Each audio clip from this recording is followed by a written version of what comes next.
ambition is kind of a mystery. The dictionary says it's an eager desire for distinction, power, or fame. But what does that really mean? Well, let's start with the word eager. All by itself, eager is kind of exciting. Kids are eager for their birthday parties. They expect to be the center of attention, get lots of presents, eat too much. I guess grown-ups are eager for birthdays too. Unless, of course, they're embarrassed that the number of candles on the cake outnumber their achievements. But we can be eager to see a ball game, eager to see our kids in a dance recital, eager to see an old friend, eager to shop for a new car. Eager sounds like a lot of fun. But do you ever hear people say they are eager to live a better life, eager to have a better family, eager to make a lot of money? Probably not. And that's a problem. Because how I see it, living a better life, having a better family, and making a lot of money takes an eager desire.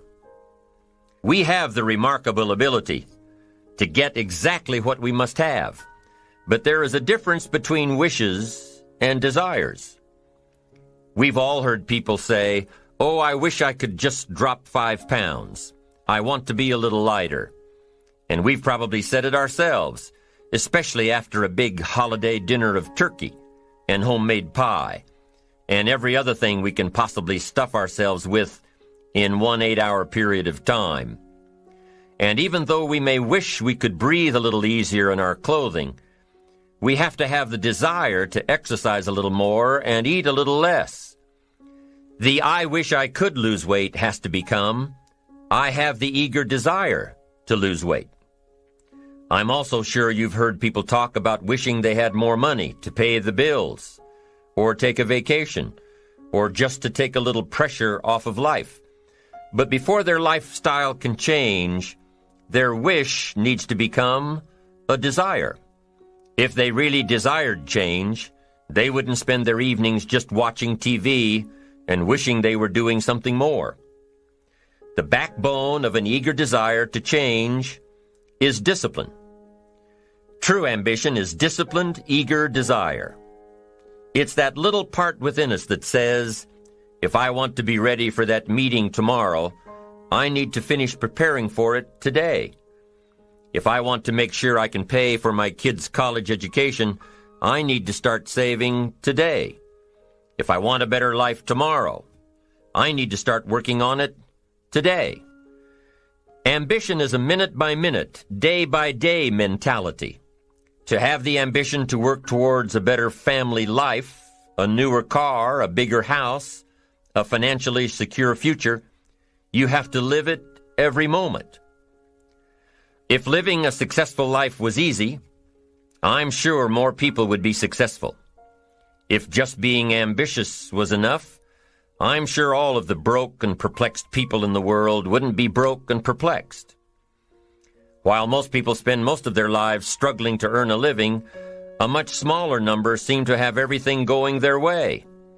Instead of just earning a living, the smaller group is busily working at building and enjoying a fortune. Everything just seems to work out for them. And here sits the much larger group, wondering in awe on how life can be so unfair, complicated, and unjust.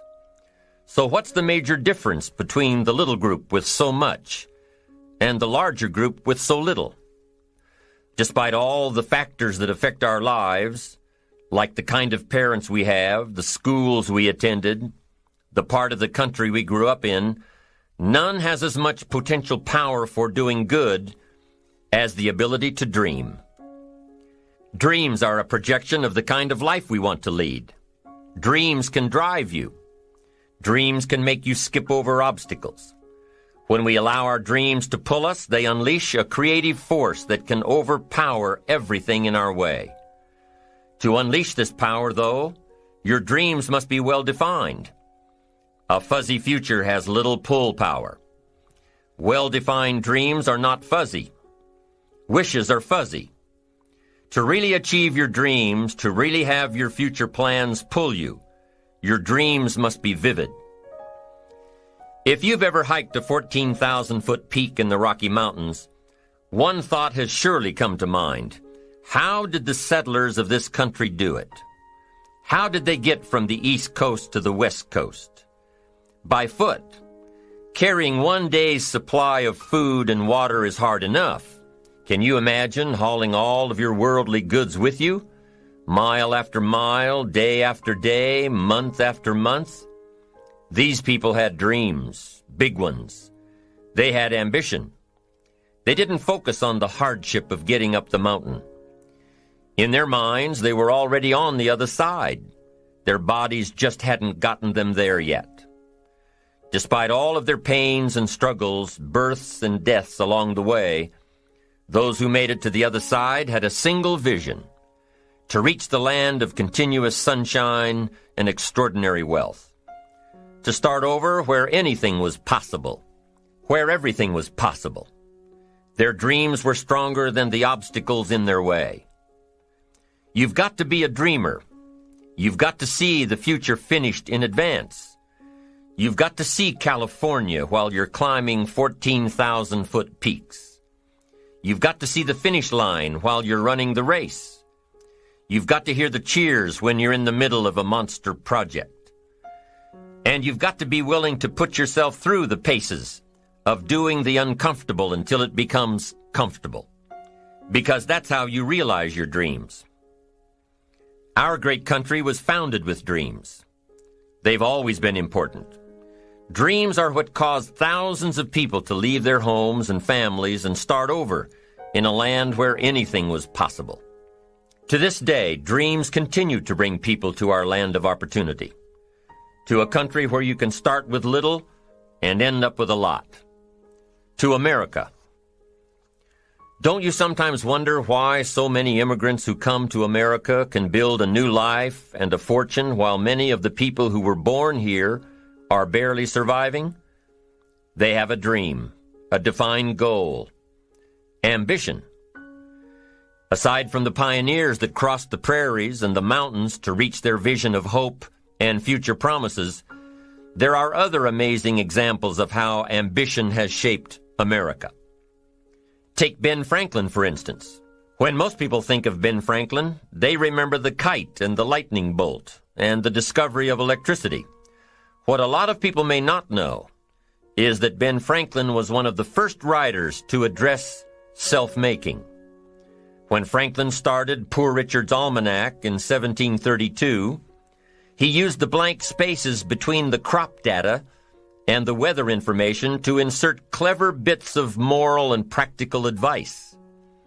I'm sure you've heard the saying, fish and company start to stink in 3 days. Well, that was one of hundreds of Ben Franklin's comments on life. Another was, diligence is the mother of good luck. You know, it's amazing how hard-working, smart-working people have all the luck. We sometimes hear of a brand-new musical group, an overnight success. They must have been in the right place at the right time, knew the right people, had a friend to help them out. But if you've ever watched an interview with some of these folks, you'll probably hear that their overnight success took several years. Diligence is the mother of good luck. Now, in addition to these witticisms, Ben Franklin gave us 3 principles of success and ambition that have withstood the test of time. Number 1, happiness doesn't come from big pieces of great success, but from small advantages hammered out day by day. What Mr. Franklin is saying here is that we must be happy with what we've got when we're in pursuit of what we want. Too often we say, oh, I'll be happy when I just get that promotion. I'll be happy when I just land that contract. I'll be happy when I just have more money. I'll be happy when I just. Just what? You won't be any happier when you reach your goals than you are right now. It just doesn't work that way. Abraham Lincoln said it best. He said, you'll be as happy as you make up your mind to be. Right now, whether you're on your way, whether you've already gotten there, you'll be as happy as you make up your mind to be now. Right now. Being happy on the way doesn't mean you can't aim for great things. After all, look at everything Franklin accomplished in his lifetime. It means that big achievements come one small advantage at a time. It means that you've got to enjoy the journey. It means that you must enjoy and take pride in your little accomplishments. It means enjoying who you are becoming in pursuit of your eager desire, every day, every single day. Ben Franklin's second principle said that life is plastic. Within each of us is the power to mold ourselves and mold our environment. It is up to each of us to begin this molding process with a final product in mind. And it is within our power to work it and form it every minute, every day, every month, every year. By using your mind and your abilities and your attitude to work a little each day on molding your life, you'll soon see how magnificent your power is to gain those small advantages each day, the little steps it takes to build up to success. Principle number 3, success is a pleasure. Success is a pleasure. If what you are doing today isn't satisfying, gratifying, guess what? You're really not successful. If you are not fulfilled with what you are doing today, you cannot possibly be successful. It doesn't matter how many worldly possessions you may have, how many cars, how many toys, how much money. If you're not happy with your life as it is, you cannot be successful. Now, I know that success is a relative term. It means different things to different people. To a school kid, success may mean a star on top of his latest test. To a homemaker, it probably means that she has a well-run household and a wonderful family. To an outside professional, it's most likely the thrill of closing a major contract, or the pride in accepting a performance bonus, or being named the top-producing salesperson. But the one thing you will hear from everyone who is successful is that they are happy with who they are and what they are doing. They are happy, content, satisfied. Success is a pleasure. What have you done today that makes this day successful? Think about it and write it down. If at the end of the day you can jot down the things that have made it a good day, you will soon see patterns forming. This really is a good habit to get into. When you can see a pattern of pleasure, you'll know you're on the road to success. So take note of Mr. Franklin's 3 principles of success and ambition. Number 1, big achievements come one small advantage at a time. One step at a time, one day at a time. Number 2, you have the power to mold your life, to make it whatever you want, to shape it and reshape it. And number 3, success is measured through pleasure. This is the key one. Success is measured through pleasure. You've got to be happy along the way. You've got to learn to give yourself a pat on the back. Good job, you need to tell yourself. I'm proud of me today. You've got to be happy. You've got to learn to enjoy the process. These are really common sense ideas. They're practical, and William James agreed. He's another American great, one of the most notable philosophers and psychologists in our history. And he founded a philosophy called pragmatism. To be pragmatic is to be practical, to test the validity of a concept by its practical results, to actually question something and rate its usefulness by what it can do for you, to hear a method of doing something and figuring out if it's even worth your while. One of the issues Mr. James dealt with in his lifetime was, what does it mean to be a success, a significant person?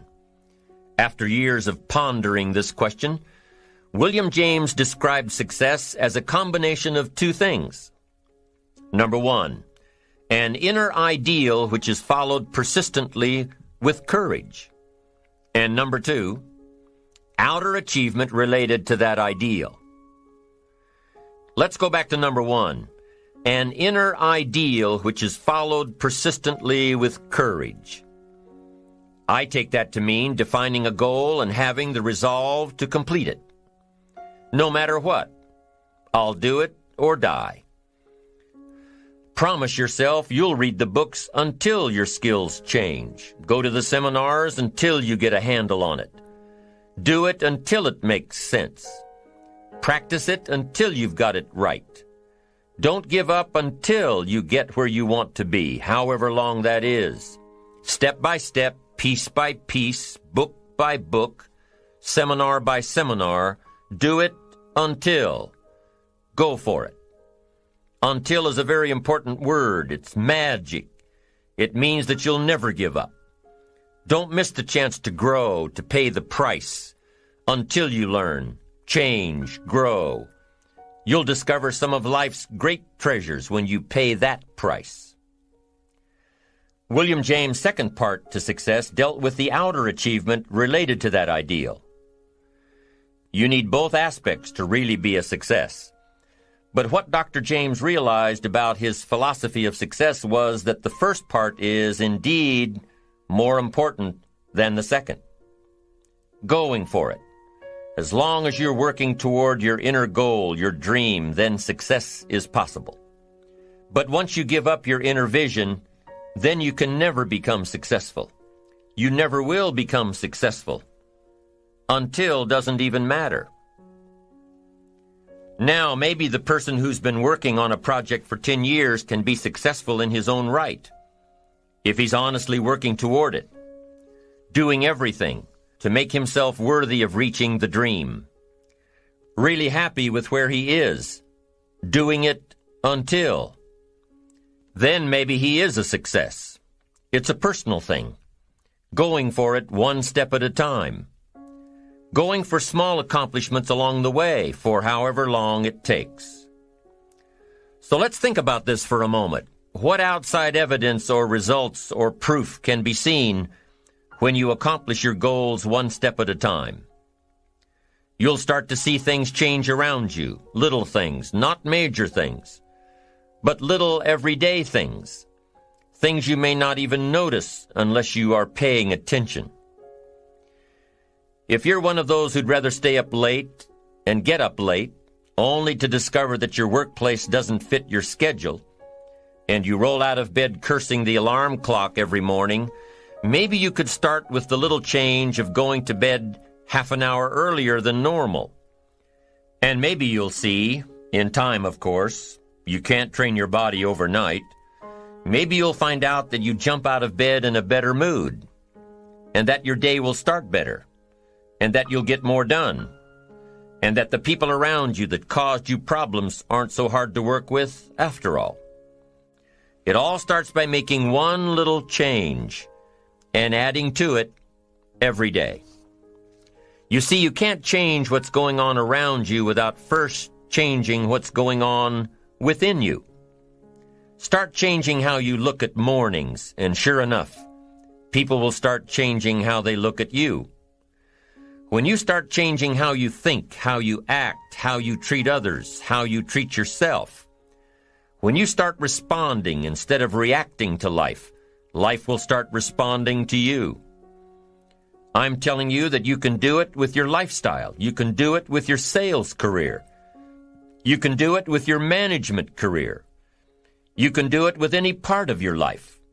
If you are looking for equities unmatched, don't curse the only thing you have, seed and soil, sunshine and rain, miracle and seasons. But start processing things like we're covering in this program, and change will take off for you. You cannot believe what can happen in such a short period of time. So you ask yourself, what small changes can I start making today? Well, you can start in your car on your way to work. If you're sitting on the highway, stop-and-go traffic, moving at about 15 miles per hour tops, look at the guy or the lady sitting next to you and give them a smile, or thumbs up, or even wave. Now, some people might think you're a little strange, but hey, you'll feel better. And tomorrow, when you get into the office, how about a big cheery hello to the people at the front desk and everyone you see on the way to your office, And when you get home tonight, how about giving your wife or husband and kids big hugs instead of collapsing on the sofa?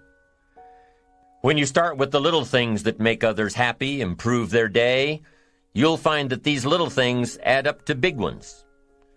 So what happens when you start taking charge of your own personal happiness, your own life?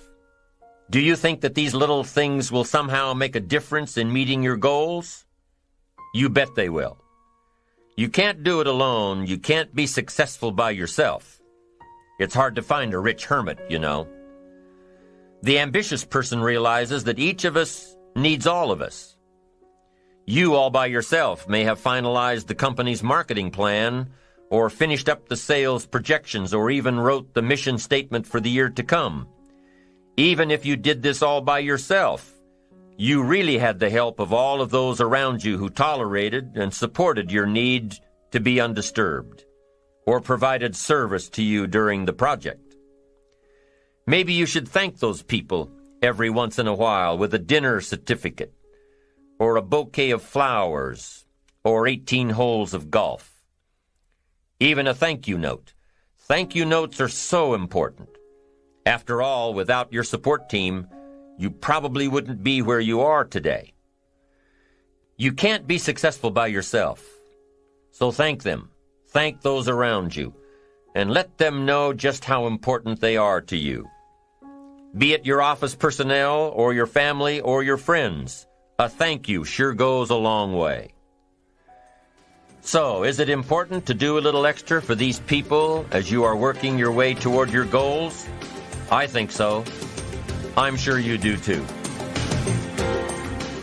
Once you've decided that you're going to set sail, go for it, and let loose on your new charted course, you don't have to worry about the winds that will most certainly blow around you, the obstacles, the negativity that will stand in your way. You don't have to worry about what other people will say. You just have to keep your mind on your course. Those winds may blow fast and furious, but if you know your path, if you know where you are going, they will help push you toward the dreams and goals and treasures that you have already decided you're going after. Your goals will push you forward, ahead of the stormy weather. There are some amazing people around that we can learn from today, people who have already braved the storms and come out on top, people who are still alive today, people who started with nothing and ended up with something great, famous people, not so famous people, maybe even people you know, but don't know their stories, people who had an early vision and ambition, people who turned their focused dreams into the reality of success. One of my friends tells this story about her dad. She thinks he's cheap. She gives him a hard time every time they go to one of those all-you-can-eat places, because he eats all he can eat, until he can't move, until he needs to take something for indigestion. But she knows where he came from, his history, and understands just why he is the way he is. He eats all he can eat because he was raised in an orphanage, a place where you had to grab all you could or you'd be hungry. But the real story behind her father is that he made himself a millionaire with nothing more than a dream. He watched his own father drown when he was 4, was taken away from his mother a few years later and put into an orphanage because he was so bad. Raised by other people, strangers. After growing up in foster homes, he decided to go out on his own. He barely finished high school, but he found a job as a vacuum cleaner salesman. He did well, really well. But the woman he loved didn't want to marry a vacuum cleaner salesman, and he really didn't want to be one. So he went to college, went on to medical school, prospered, really prospered, led a tremendously successful life as a radiologist, and is now retired, goes fishing, rides his Harley. Stories of success are all around us, everywhere. Take the time to talk to these people or read their stories. You might learn something, you might find out that they have already traveled the path you are now on. You know, when most of us think of Jesse Jackson, we think of the political Jesse Jackson. But what most of us don't realize is that before Jesse Jackson went to the streets to gain votes, he went to the ghettos with a message for inner-city youth. During his rallies, he would have the street kids repeat after him, "I am somebody." Jesse Jackson's message to these kids was that ambition is a moral imperative. To be a good person, you have to have ambition. You have to try to do something good with your life. You have to try to get out of where you are today or make where you are a better place tomorrow. You have to, or anything else is a waste. Mr. Jackson knew that his contribution to life began with America's youth, where he could make a difference before bad attitudes and bad habits took over for good. He went to make a difference with the disadvantaged youth of America. What an admirable mission. I'm sure you know that the same principles he teaches apply to you. When you get up tomorrow morning and are standing in front of the mirror getting ready for the day, remind yourself that you are somebody, that you are important, and that you can make the changes that will move you closer to your ideal future. Listening to the words of people like Jesse Jackson are of total importance because motivation, lasting motivation, is backed with education. Many of these people have written books on their journeys. These books tell the stories and give the secrets that we can all learn from. Let's say you decided to take a trip, just a short one, maybe for a weekend.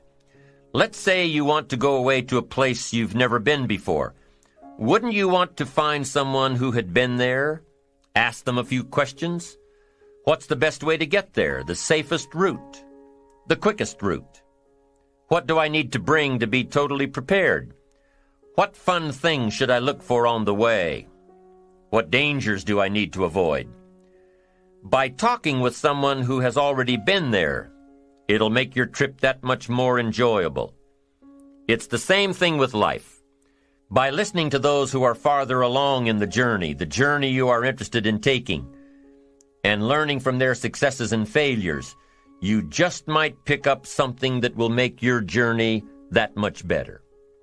Listening to the stories of others can be motivating, captivating. They can provide that extra push you've been looking for. They can demonstrate what the power of ambition is truly all about. They've been there. Their knowledge is valuable. And when you use that knowledge and motivation to take action, you'll gain momentum. Eventually, you will find that the key to motivation, true motivation, is right there inside you. You won't have to look elsewhere to get pumped up, turned on, charged up. With the right knowledge behind you, you will learn how to motivate yourself. With the right knowledge, you will find yourself becoming inspired on your own, by your own learning, by your own discovering. You won't have to hope that somebody comes along to turn you on in the morning.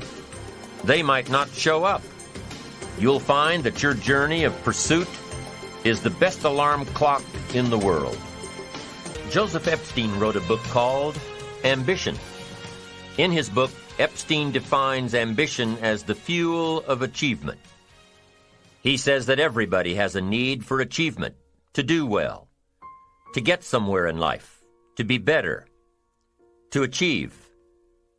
Achievement means moving forward.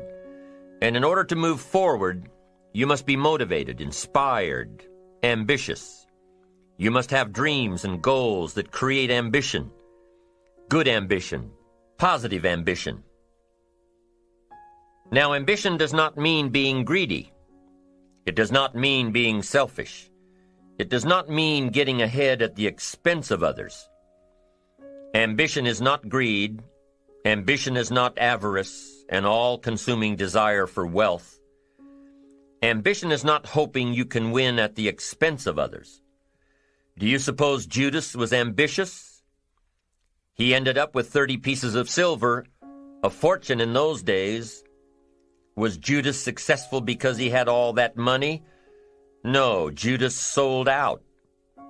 Was Judas happy when it was all over with? No. The money didn't make him happy. What he did to get the money certainly didn't make him happy. What Judas became in the pursuit of his fortune caused him to end his own life. What drove him was not ambition. Ambition is not greed. Ambition is an eager desire to achieve, an eager desire to get ahead in life, to do more for your family, to prosper in health, wealth, and relationships. Now, desire does not always translate into ambition. Desire is what you want for yourself. A bigger house, a better car, a fatter bank account, a better life. I desire to have these things. Ambition is how you get there. Desire is sometimes healthy. Desire is sometimes unhealthy. Desire might say, I want the tallest building in town. The destructive side of desire might urge you to tear all of the other buildings down. I guess that's one way to do it. You might get away with tearing down the first one and maybe the second one. But in your desire to tear them all down, sooner or later, some guy is going to be standing out in front of his building saying, I'm on to you. Get out of here. And pretty soon you're no longer known as a builder. You're known as a destroyer. Now, the second way to have the tallest building in town is to see it, dream it, and plan it, and put your team on it, work on it. Go through all of the steps to get there. Do it right. Have the ambition to be the owner of the tallest building in town, and go through all of the right steps to get there. If you really want it, and have the skills to do it, and the patience to weather all of the storms, your ambition will lead you there. Having the ambition to do what it takes to get you where you want to go is good. Ambition is creative and constructive.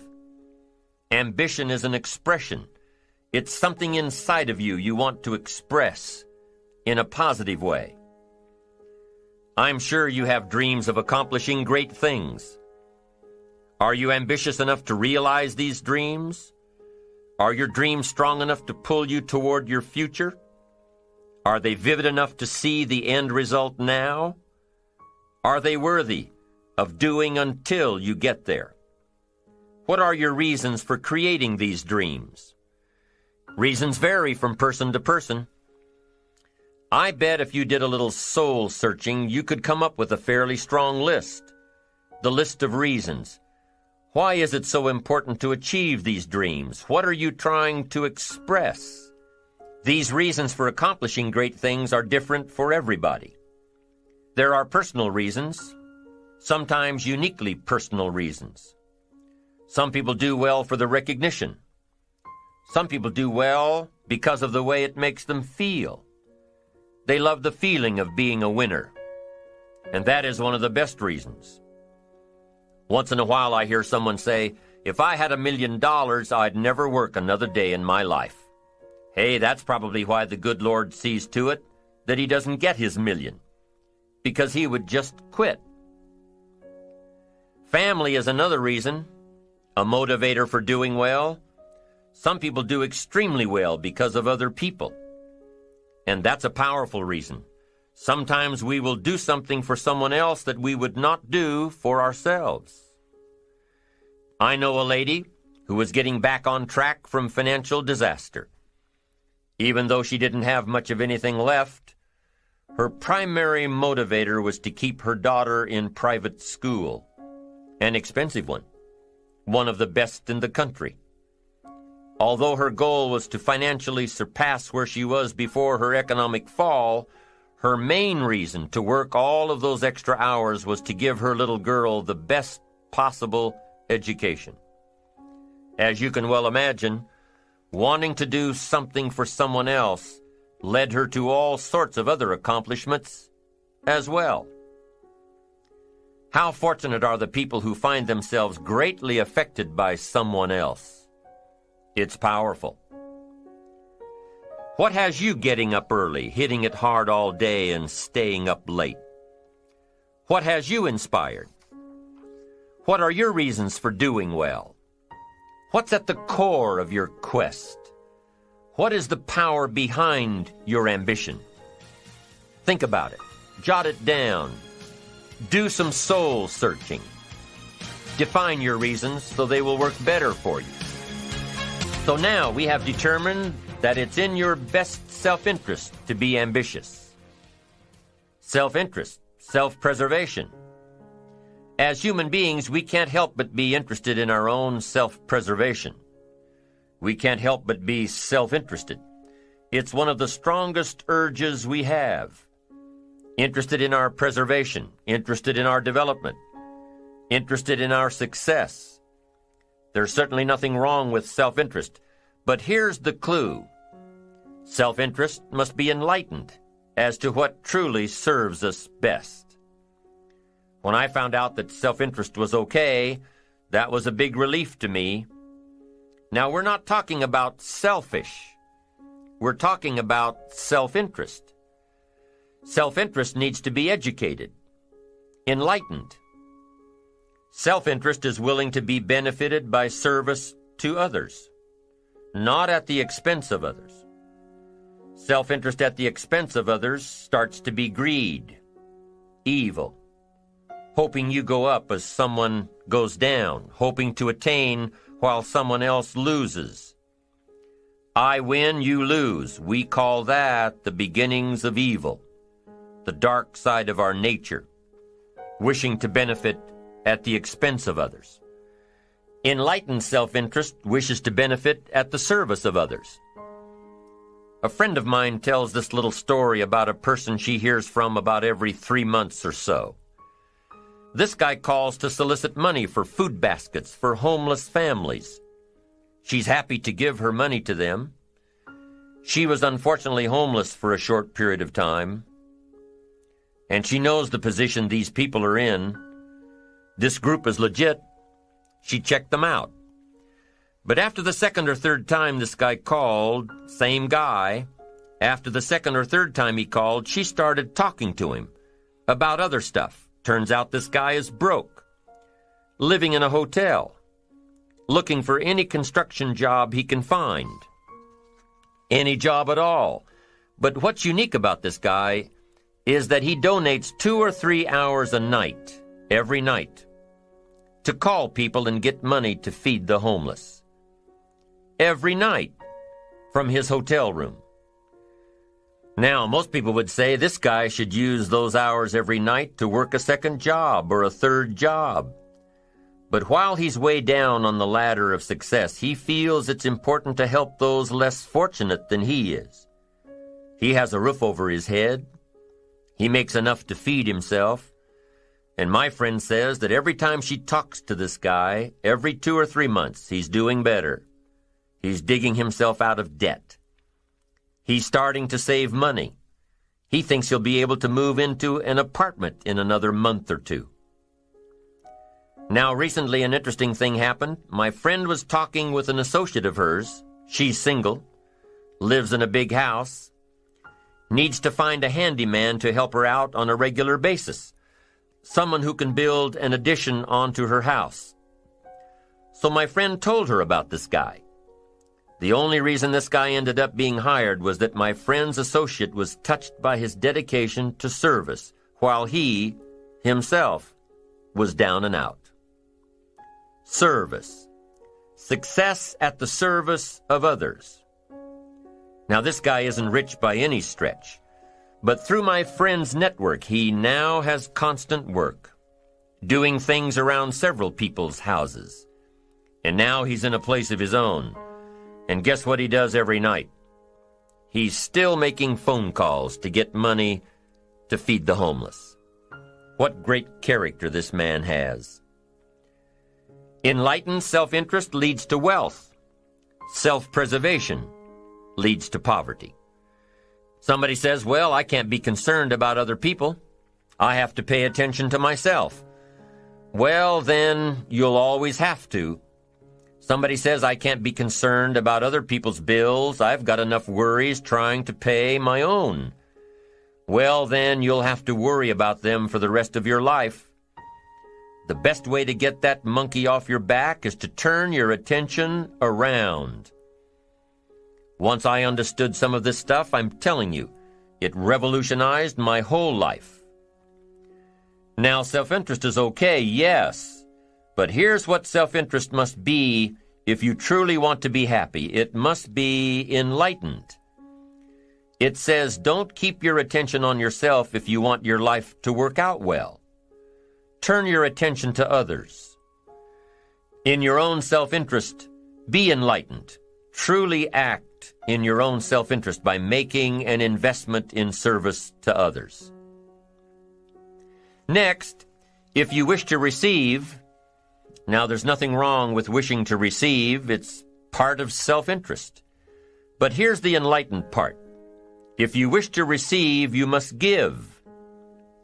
Some people say, if you give, it's gone. No. Not if you're educated. If you're stupid, yes, it's gone. But if you're enlightened, chances are, if you give, you've invested. And what do we expect an investment to do? Return. Get back what you put out? No. We expect it to return multiplied. Bigger. Greater. Better. My father taught me way back, son, always do more than what you get paid for. Now, some individuals might argue with that. They'd say, no, you're going to mess up the whole program. I know they're wrong. In my own self-interest, I did what my father taught me, to always do more than I got paid for. Why? To make an investment in my future. Do more than you get paid for to make an investment in your future, and it's paid off for me. If you're wanting that big promotion, are you going to go up to your boss and say, just give it to me? I'll work harder if you just give me that promotion. No, it doesn't work that way. You've got to do more in your current position so that you get noticed, so you stand out from everybody else. So the boss says, hey, we've got this position opening up, and I think we should give it to Nancy. She does so much more than we expect. Just imagine what she'll do if we give her this promotion. You've got to do more than you're paid for. You've got to. It's an investment in your future. It's one thing to make a sale. I'm telling you, if you make a sale, you'll make a living. If you go beyond making the sale and serve people by keeping in touch, calling them before they call you, writing a thank you note, sales will lead to multiple sales. You can make a fortune if the customer is well taken care of. People who are well taken care of will open doors you can't get through by yourself. All of us have found ways to make a living. What got interesting for me early on was to figure out ways to make a fortune. You'd say, well, Mr. Rohn, how would I deserve to make a fortune? It's easy. Render fortunes of service. People will do things you cannot believe for people who give them good service. Here's one of the greatest gifts you can give anybody, the gift of attention. In return, they will do extraordinary things for your career. Take you by the hand, and lead you to more people than you could meet by yourself. Always do more than you get paid for. Next, in enlightened self-interest, life responds to deserve, not need. Life responds to deserve, not need. Life was not designed to give us what we need. Life was designed to give us what we deserve. What we deserve. Once you understand that little life principle in your own self-interest, I'm telling you, it's life-changing. The ancient law does not go like this. If you need, you will reap. No, it doesn't work that way. A lot of people out there are hoping it works that way, but no, it doesn't. The ancient law goes like this. If you plant, you will reap.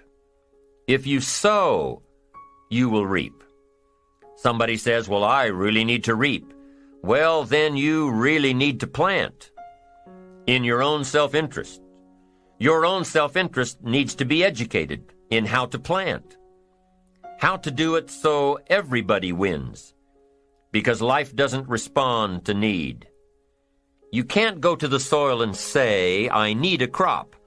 The soil just smiles at you. And here's what the soil says: don't bring me your need, bring me some seed. Bring me some effort. Bring me some discipline. Bring me some interest. Bring me some service. Bring me these things, and I'll return to you multiplied by 2 times, 5 times, 10 times. You can't come with need. You've got to come with seed. You've got to come with willingness. You've got to come with skills. You've got to be willing to learn, willing to change, willing to grow, willing to put yourself out, willing to stand up to the bad weather, willing to pull out the weeds, willing to nurture. That's the only way you get a return. Once you understand these principles, self-interest now truly becomes an exciting challenge, making sure everybody wins. Enlightened self-interest makes sure that everybody wins. Now here's another one. If you want to find, you must search. And if you search, you will find. In order to find, you must search. You must go to church. You must go to the seminar. You must go to the library. You've got to go to the bookstore. You've got to go to the class. You've got to go to the training. You've got to go searching. Why? If you search, you will find. You'll find ideas.